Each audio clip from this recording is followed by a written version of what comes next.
আমি মহিমা দ্বীপ জেলা ভোলা থেকে এসেছি। দ্বীপ জেলার ভোলাতে ছোটবেলা থেকে বেড়ে ওঠা। আমি যখন এসএসসি পাস করি, আমার পরিবারে কিছু সমস্যার কারণে আমার পড়ালেখা বন্ধ হয়ে যায়।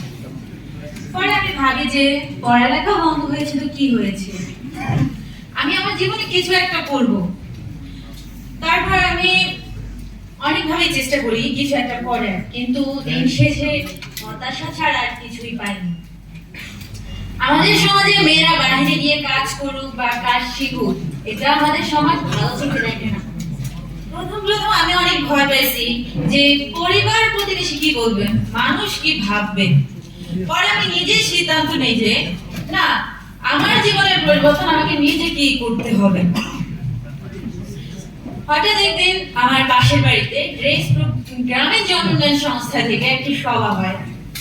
তখন সেখানে উপস্থিত ছিল রেস প্রকল্পের স্যার এবং ম্যাডামরা। তখন আমি সেখানে যাই।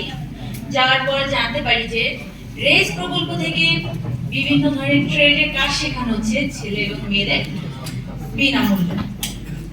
তখন আমি রেস প্রকল্পের স্যার এবং ম্যাডামদের সাথে কথা বলি এই বিভিন্ন ট্রেড সম্পর্কে। এই বিভিন্ন ট্রেড সম্পর্কে বিস্তারিত জানার পর আমি মোবাইল ফোন সার্ভিসিং ট্রেডটা বেছে নিই।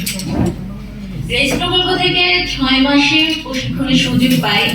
প্রশিক্ষণের শুরুতেই 5 দিনের জীবন দক্ষতা উন্নয়ন প্রশিক্ষণ আমাকে আত্মবিশ্বাসী করে তোলে এবং নিজের জীবনের লক্ষ্য স্থির রেখে কিভাবে সামনের দিকে এগিয়ে যেতে হবে।